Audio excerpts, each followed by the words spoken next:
Well, Nazanin's husband, Richard, is here with us now. Welcome. Thank you for coming in today. Thank you, all of you.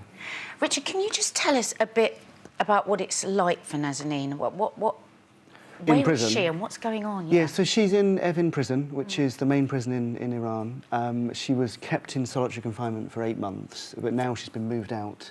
She's now with the other women in like a women's political ward. When you say solitary confinement, no contact with any of her family or anybody, only her? She would...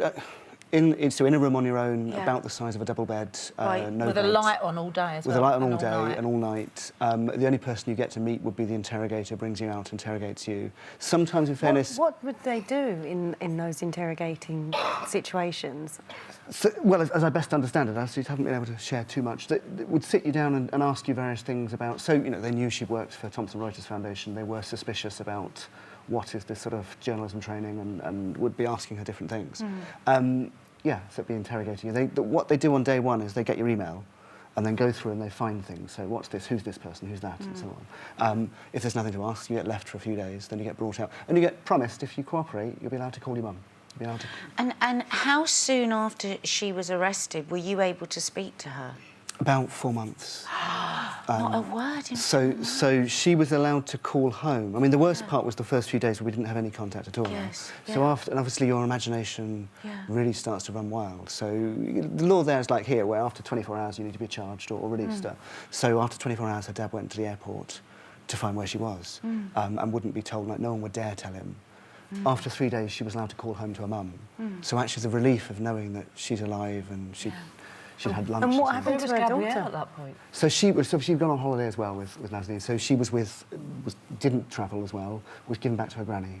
So she's with her. She's still with her. So you haven't seen her for 18 months? So yeah, 20 months. Yeah. 20 months. Oh. But you can't bring her home. I can't get there. So in fairness, they confiscated her passport for over a year, but they've given her passport back. But I promised Nazanin that it's her decision what happens to Gabriella. So I'll go there and talk it through with her, but she gets to choose what happens for her baby. And at the moment she gets to see Gabriella, doesn't she, once a week? Yeah, so at times it was very isolated, but since she moved into the general, there's like normal, you know, once a week you can go visit your family, that your family can visit. So once a week there's a visit, and because Gabriella's so little, she gets another visit as well. So twice a week she gets to go in and see her mum, and that's made such a difference. Because she can cook for her as well, can't she? So she can make, it's odd, they're able to make food and bring it in, so she can make biscuits, so Gabriella will asking about the biscuits she's going to have and so on. Ever able to actually tell you what's going on inside the prison? I mean, I can't imagine those phone calls aren't monitored by people. So they're all listened to. Originally, of course, there would have been someone standing there, like one of the interrogators, so that much more intimidating. So she was very careful. As time's gone on, obviously, we've got more open in what we've shared. So she will explain some of what she said, but obviously some things not.